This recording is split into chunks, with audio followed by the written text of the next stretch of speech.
tonight. President Magufuli directs export of logs be controlled.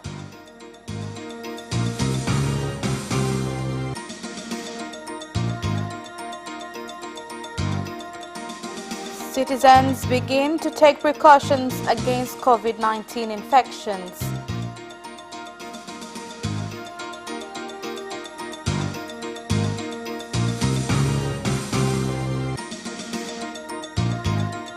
And in sports, Songe fit to resume training with Yanga SC squad. Good evening, this is Capital News at 9:30. My name is Khadija Zimbo. First, the national news. President of the United Republic of Tanzania, Dr. John Pombe Magufuli, has launched a tree farm in Chato Geita region and directed the Ministry of Natural Resources and Tourism to ensure that a transport of logs out of the country is controlled so as to ensure the government receives revenue from forest harvests.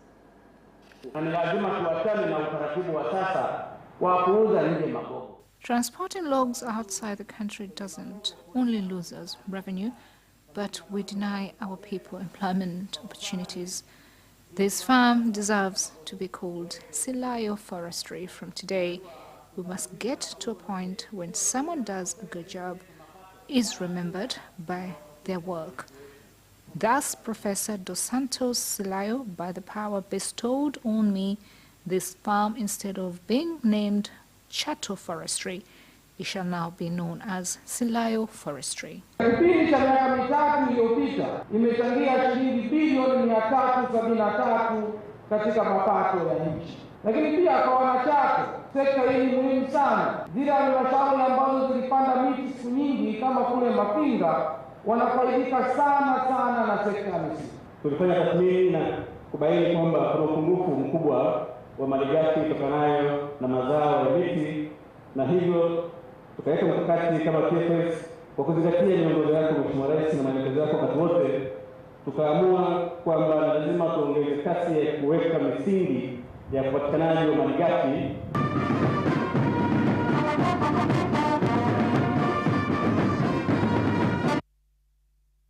President Dr. Magufuli also used the occasion to speak on the coronavirus situation. Na wala sitegemei kutangaza hata siku moja kwamba tunajifungia ndani, kwa sababu Mungu wetu yuko hai. Ninajua They should not expect that a day will come when we shall announce that we are going under lockdown, because our God is alive. There are Tanzanians who ran to other countries to be vaccinated, and they brought back corona on their return. You must not advocate for vaccines before you are sure about it.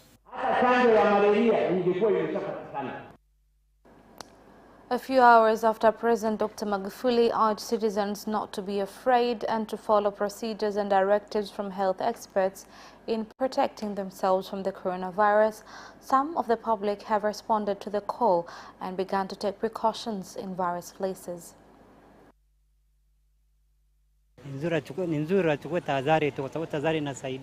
It is best to take precautions whether corona is there or not. As Tanzanians, we are happy with Honorable President's decision of Tanzania to never expect lockdown as a measure of combating coronavirus. Yani kwa kweli na mimi namuunga mkono na ninazidi kumuombea. I agree with Honorable President, and I shall continue praying for him to continue leading as well. Na tuzidi kumuombea. Hapana, kichwa nifanya miuze barakoa, nimeona watu wanaohitaji barakoa. I have decided to engage in selling masks since they are in demand. Right now, for those entering the hospital, have been urged to take precautions by wearing masks. Pesticide inspectors from the Tropical Pesticides Research Institute's TPRI, officers of the Preventing and Combating of Corruption Bureau PCCB, police officers as well as the Health Division from the Ministry of Agriculture have seized a consignment of fake pesticides for plants with fungus called Tankopa and Milthane Super being sold by farmers at a Sanya area in Kilimanjaro region. Na katika uchunguzi wetu wa awali tuliweza kubaini kwamba mhusika huyu anauza kiuatilifu aina ya mesensu. In previous investigation, we established that this particular retailer sells this type of pesticide, which is counterfeit. This is rat poison registered in the country. I'm asking the government for pardon because I don't have enough knowledge on pesticides, but I will learn more about it. The President of Zanzibar and a Chairman of the Revolutionary Council, Dr. Hussein Ali Mwinyi, has directed supervisors of the education sector in Zanzibar not to fear demanding changes in policies and education laws if they do not benefit the public. Mengi waliozungumza wale kwa vijana wetu wa shule za msingi wanapoanza pale. Kama sote tunakubaliana, tuna haja gani ya kuendelea na hali ilivyo sasa hivi? If we're all in agreement, what is the use of carrying on with things as they are? There is an issue of our students ending up in standard 6 in primary schools instead of 7. Has this decision helped or brought us problems? What is most important is to make sure education is given preference in funds allocation, because we will go round and round, but at the end of the day, finance is very important. Kama hii ni muhimu sana katika kuboresha hali ya afya. The leadership of Mbeya region has begun strategies to make all secondary schools in Mbeya have dormitories so as to raise the quality of education, while giving 1 week to parents of students in Iyela Secondary School to ensure they provide lunch to students of the school before legal organs makes them do it. Naomba mnielewe vizuri wazazi, kwa sababu imeonekana taaluma kidemokrasia mmeshindwa. Parents, please understand this, because you find education democratically hard to follow. I'm giving you 1 week to self-evaluate. Afterwards, security officers will deal with you. We have a plan for all upper schools to be boarding schools.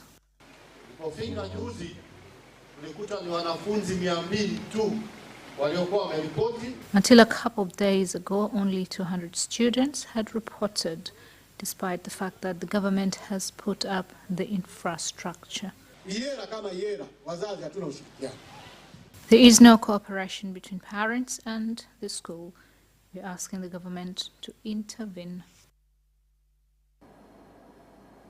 Now, Tanzania Research Institute TARI Selian in Arusha region has begun to implement the directive by President Dr. John Magufuli to revive the wheat crop by taking to farmers technology to help develop the crop through model farms.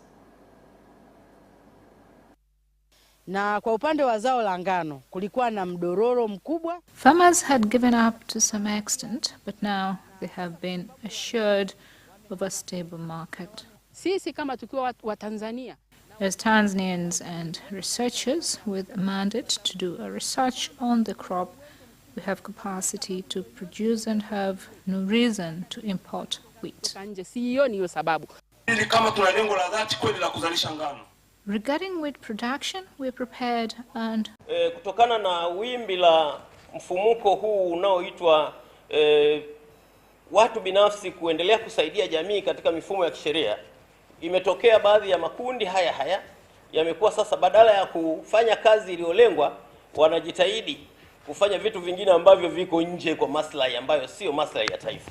Hivyo Tanzania tumeamua kwanza kupitia vile upya zile taasisi zetu ili tuone namna ambavyo zinafanya kazi zake na ziimarishwe vizuri na tuzijengee uwezo. And that is the end of national news. International news follows next.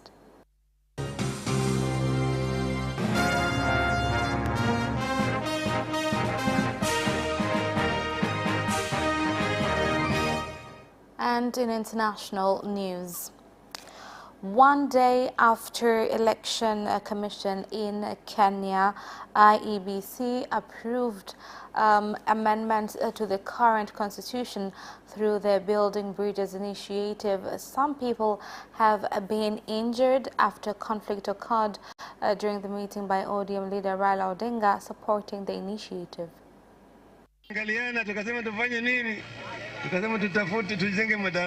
We started with building bridges and a handshake, making all Kenyans one, whether you are Kikuyu, Jaluo, or whatever tribal background you have. We are all still Kenyans.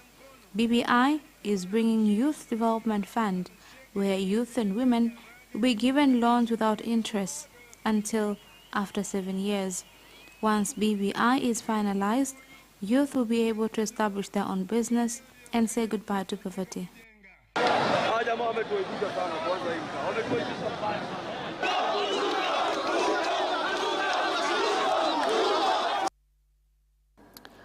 Rwanda Biomedical Center RBC has begun an exercise to provide free testing to people aged 70 and above, as well as those with serious pre-existing conditions, so as to get a clear and accurate picture of COVID-19 infections in the country. The number of infected people rises every day. That is why all health centers are equipped with modern equipment so that we will be able to take samples in bigger numbers, especially those who are over 70 years of age and above, and those with serious illnesses, so that we could get a real picture of the virus situation in the country. These people were arrested for breaking the law of protecting themselves from coronavirus, because at this era it is illegal to hold gatherings. They will be fined according to the laws. With growing concern in Germany about new coronavirus mutations and a growing controversy over vaccine distribution issues, Thomas Sparrow, our correspondent with our partner Deutsche Welle, joins us now to give us more insight into the situation. Now, Thomas, how is the coronavirus picture generally in Germany? How concerned are authorities about the new coronavirus variants? Essentially, there's a divided picture here in Germany. That's how the German Chancellor described the situation here.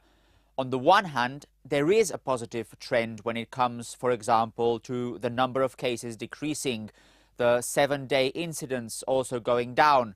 But on the other hand, the number of deaths is still shockingly high, around 1,000 new deaths every day. And there is indeed growing concern over new COVID-19 variants or mutations. One hospital here in Berlin, for example, was forced to halt admissions after several cases of the more infectious variant that was originally found in the UK. Emergency cases were taken to the hospitals and staff were put under a so-called shuttle quarantine, which essentially means that they are only allowed to travel between their homes and the hospital. All this comes, by the way, as Germany marks 1 year since the first person in Germany tested positive for the coronavirus. What measures are being taken to deal with these variants? One clear decision, influenced at least in part by these new variants, was to extend Germany's current lockdown until mid-February and as well to reinforce mask-wearing instructions. So people here now have to wear medical masks in public transport, in shops and in offices. So in other words, they can no longer use their normal cloth masks. A second decision was to focus more on gene sequencing. That means essentially that health labs will have to sequence part of their samples and check for new variants. And then there has been a big discussion about what to do with air travel, what to do with cross-border movements, with reports saying that the German government has been considering drastically reducing air travel and closing borders to regions where new mutations are prevalent. And this comes at a time when the vaccine distribution has become difficult. What are the problems? Essentially, the distribution of coronavirus vaccines was supposed to be seen as a big reason for hope, and it still is to a large extent. but at the same time it's becoming a very big headache for European officials. The vaccine, and this is important to actually stress, was acquired by the EU for the 27 member states. In other words, not by each state individually. But there have been organizational problems, and the EU is well behind other parts of the world in its rate of inoculating people against the virus. And there have been issues with some of the producers. Pfizer, for instance, had to cut its production, and AstraZeneca announced it would be delivering fewer doses than agreed with the EU. This prompted officials to demand transparency. And EU Commission President von der Leyen, for instance, said that Europe had invested billions to develop the world's first COVID vaccines, and said that the companies had to honor their obligations. All in all, a big debate, and one that will probably continue for some time here in Europe. Thank you so much, Thomas Barr, for those updates. And that is the end of international news. Business news follows shortly after this break. We'll be right back.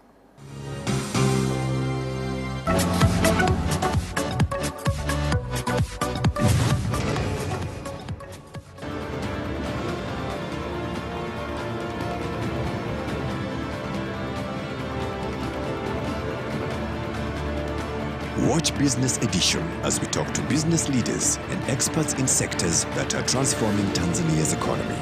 We believe that the driver is the customer. To change the mindset of traditional HR to the digitalization.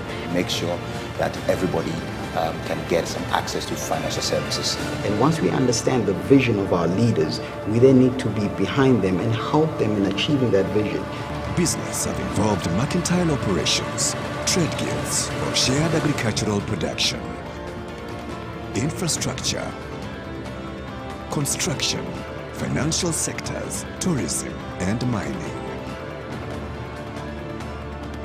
Business Edition on Friday at 8:15 p.m.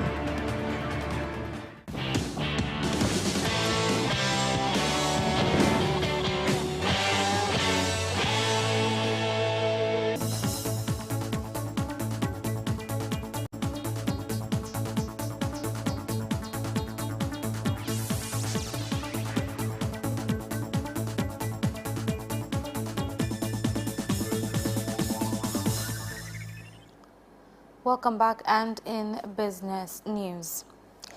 The Energy and Water Utilities Regulatory Authority, EWURA, has halted the increase of water bills in all regions of Tanzania mainland until other directives are given by the authority. EWURA has discovered 75% of complaints from public are on high prices of water bills, and 13% of complaints are on issues with availability of water and delayed services.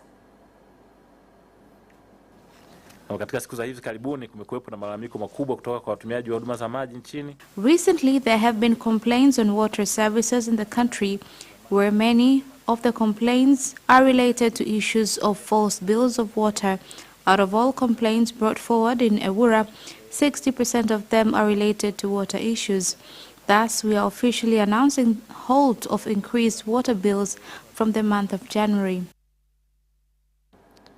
Tanzania Bureau of Standards (TBS) has banned substandard goods, including cosmetics, food and drinks that aren't safe for human consumption, worth 40 million shillings that were found at various shops in Dodoma, Tabora and Singida regions.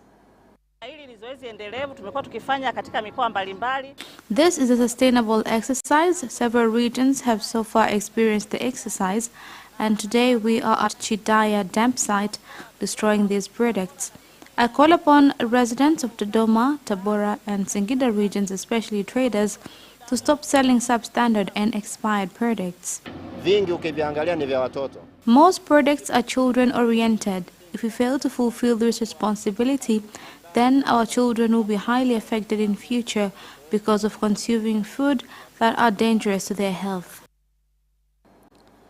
And Tanzania Revenue Authority TRA has started a door-to-door taxpayers education campaign in Dodoma region to all traders in Dodoma, and emphasized that the campaign will help many entrepreneurs determine the importance of voluntarily paying taxes. Samama na hilo, lakini pia nitoe wito. Traders must ensure that they pay their taxes on time, like value-added tax, employees tax, revenue tax, and building tax. Kodi za zuio. TRA nafasi yenu ni kubwa mno katika maendeleo. TRA is a key institution for development of our country. When the authority improved its responsibilities, that was when we managed to complete bigger projects. And that is the end of business news. Sports news follows next. Away first time, good start from Bolt. Bolt leading a moment and going away. Gay trying to go with him, and he's being dragged through to second place, but he's going to win it by 2 meters. Away first time, good start from Bolt. Bolt leading a moment and going away.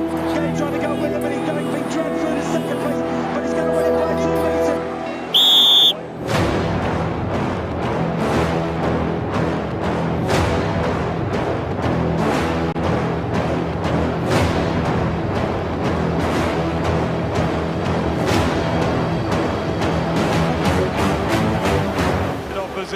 Joaquinho, he did lose to Lend.